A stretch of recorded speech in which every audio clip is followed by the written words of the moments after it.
কারণ ওই কারবালার ময়দানে হযরত ইমাম হুসাইন রাদিয়াল্লাহু তাআলা আনহুর শাহাদাতের মাধ্যমে ইসলাম পরিপূর্ণ জিন্দা হয়েছে। আর আশিক বলে ইসলাম জিন্দা হতা হে আর কারবালা কি বাত, ইসলাম পরিপূর্ণ জিন্দা হয়েছে ওই কারবালার ময়দানে ইমাম হুসাইনের শাহাদাতের প্রত্যেকটা ফোঁটা রক্ত মুবারকের বিনিময়। এবার বলেন আমরা সবাই হুসাইনি মুসলমান, আমাদের অন্তরে এই ঈমান আর ধারণা আছে না না?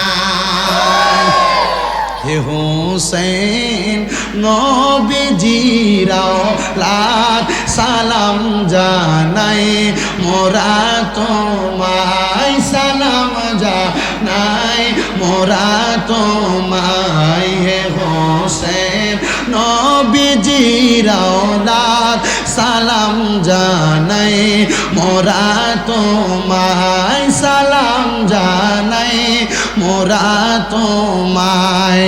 জানি না কেমন করে ছিলেন নবী সোনার মদিনায়, যে সময় দুষ্টু এজিদ হুসাইনের গলায় তলোয়ার চালায়। হে হোসেন নবীজির আওলাদ সালাম জানাই মোরা তোমায়, সালাম জানাই মোরা তোমায়। যে গলায় চুমু খেতেন আল্লাহর হাবিব নবী মুস্তাফায়, কিভাবে সেই গলেতে দুষ্ট শিমর তলোয়ার চালাই। হোসেন নবীজির আওলাদ সালাম জানাই মোরা তোমায়, সালাম যা মোরা তোমায়, সালাম জানাই। যে মাথায় হাত বুলিয়ে ঘুম পাড়াতেন নবী মুস্তাফায়, কিভাবে সেই মাথাকে নীল তারা তীরের আগায়, কিভাবে সেই মাথাকে নীল তারা তীরের আগায়। হে হোসেন নবীজির আওলাদ সালাম জানাই মোরা তোমায়, সালাম জানাই মোরা তোমায়। মুসলমান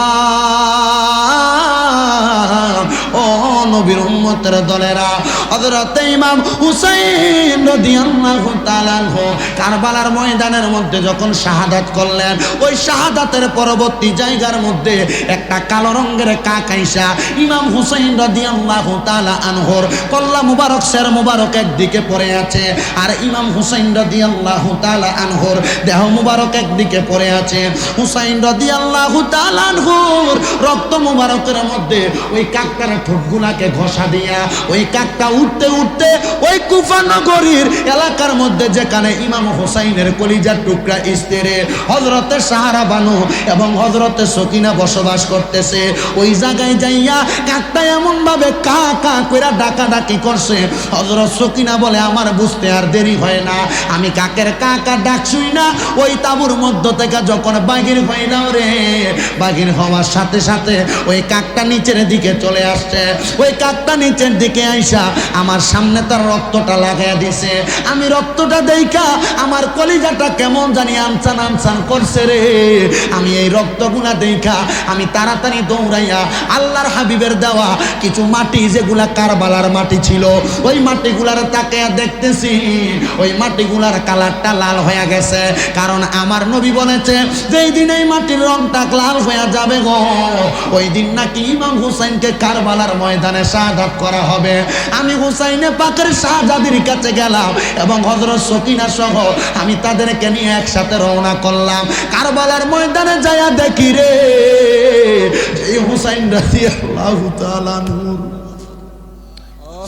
শরীর মুবারকের মধ্যে মাওলা আলীর বর্ম মুবারক, পাঞ্জাবি মুবারক লাগানো ছিল।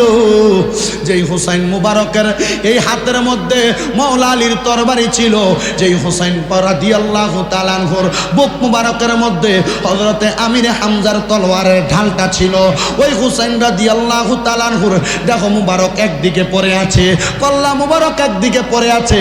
আহারে বন্ধু,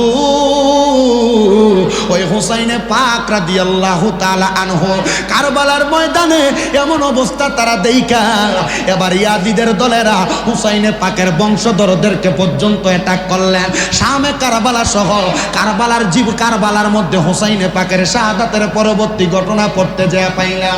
ওই ইবনে জিয়াদের দলেরা মারওয়ান নামক উসাইদ নামক লোকটা আইসা ইমাম হুসাইনে পাকের মুখ মুবারকের মধ্যে তার তরবারির আঘাতটা দিয়া খুসাই ইমাম হুসাইনে পাকের ঠোঁট মুবারকের মধ্যে আঘাত করছে। হায় রে, ওই জিয়াদের দলেরা, ওই আদিদের দলেরা কেমনে নবীর বংশের মুখ মুবারকে আঘাত করছে রে। যে হুসাইন হবে জান্নাতের যুবকদের সর্দার, ওই হুসাইনে পাককে কষ্ট করা হয়। আপনি তো জানেন কুফার ময়দানে গেলে এজিদের দলেরা আপনাকে কতল করে ফেলবে, আপনার গলার মধ্যে তরবারি চালাইবো। আপনি কেন কেন কেন কেন কারবালার ময়দানে, কুফার ময়দানে যান। হুসাইন ডাক দিয়া কয়, আমার নানা নাকি ওসিয়ত করে গেছে, আমি হুসাইন যদি কারবালার ময়দানে শাহাদাত বরণ করি, আমার যত ফোঁটা রক্ত মুবারক কারবালার ময়দানের মধ্যে পড়বে, ওই তত ফোঁটা রক্ত মুবারকের বিনিময়ে আমার আল্লাহ নাকি আমার নানার কোটি কোটি লক্ষ লক্ষ গুনাহগার উম্মতে নাজাত প্রকাশ করবে, নাজাত প্রকাশ করবে। এখন আপনারা বলেন যে হুসাইনে পাকের রক্ত মুবারকের বিনিময় নবীজির উম্মতদেরকে নাজাত দেওয়া হবে, আমরা সবাই ওই হুসাইনি মুসলমান দাবি করার দরকার আছে না না? হযরত ইবনে আব্বাস রাদিয়াল্লাহু তাআলা আনহু বলে, যেই দিন 10 মুহররম, ওই 10 মুহররমে আমি মক্কা শরীফের হাতিমে কাবার সাথে ঢেলান দিয়া ঘুমাইতেছিলাম। হযরত ইবনে আব্বাস রাদিয়াল্লাহু তাআলা আনহু বলে, আমি মক্কা শরীফের হাতিমে কাবার মধ্যে ঢেলান দিয়ে ঘুমাচ্ছিলাম। যারা হজ করেছেন হাতিমে কাবা চিনেন, বাইতুল্লাহ শরীফের সামনে এমনভাবে গোল করে ব্যারিকেড দেওয়া একটা জায়গা আছে, এই জায়গাটার নাম হাতিমে কাবা। ওই হাতিমে কাবার সঙ্গে উনি হেলান দিয়ে ঘুমাচ্ছিল। উনি বলে 10 মুহররম আসরের নামাজের পরবর্তী সময়ে আমি হঠাৎ করে ঘুমন্ত অবস্থায় দেখলাম আল্লাহর হাবিব সাল্লাল্লাহু আলাইহি সাল্লাম, মানে আমরা যেই নবীর উম্মত, ওই নবীজির বাবরি চুল মুবারক গুলা এলোমেলো অবস্থায়, আমার নবীজির ঠোঁট মুবারকের মধ্যে রক্ত আর ঠোঁট মুবারকের মুখ মুবারক দাড়ি মুবারকের মধ্যে সাদা সাদা বালু দেখা যায়।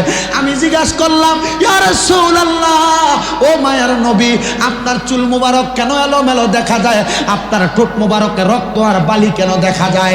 আমার নবী ডাক দিয়া কই, ইবনে আব্বাস শুনো রে, কারবালার ময়দানের মধ্যে আমার হুসাইনের গলা মুবারকের মধ্যে ছুরি চালানো হয়েছে, আর আমি আমার এই ঠোঁট দ্বারা হুসাইনের কাটা কল্লা মুবারকের মধ্যে চুম্বন করেছি, কল্লা মুবারকের মধ্যে চুম্বন করেছি। ইয়া রাসূলুল্লাহ, আপনি কেন হুসাইনে পাককে এত ভালোবাসেন? উনি বলে, কারণ আমার হুসাইন আমার গুনাহগার উম্মতকে জান্নাতে লইয়া যাইব।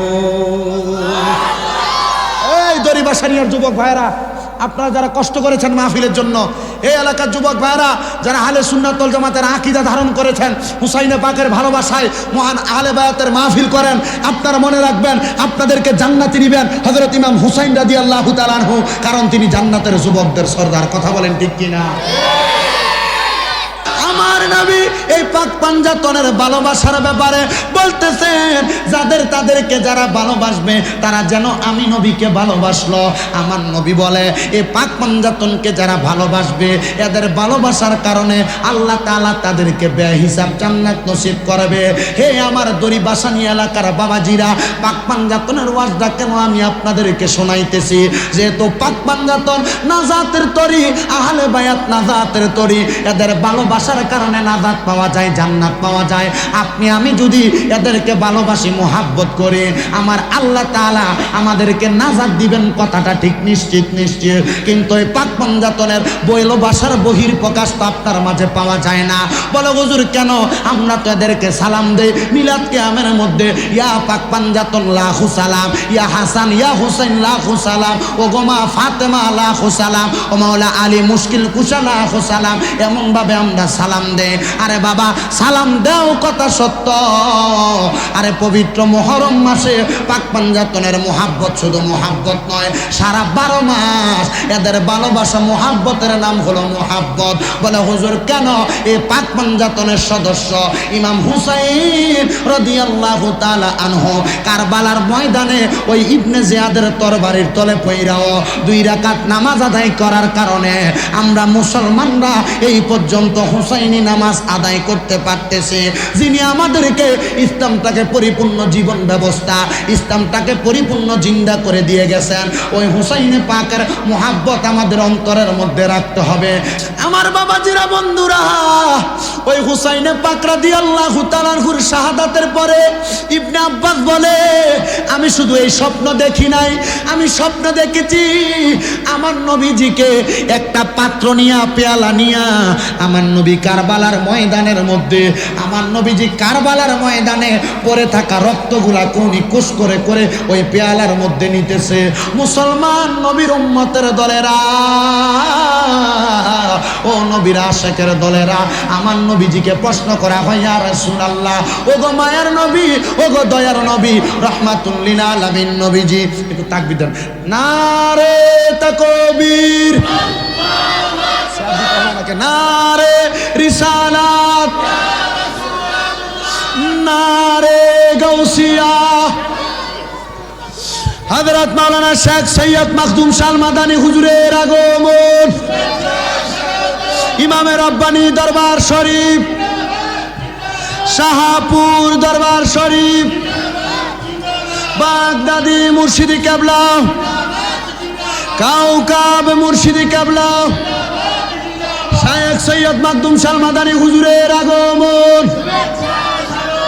এই মাহফিলের পক্ষ থেকে সবাই জোরে বলেন মারহাবা, আরো জোরে বলেন মারহাবা।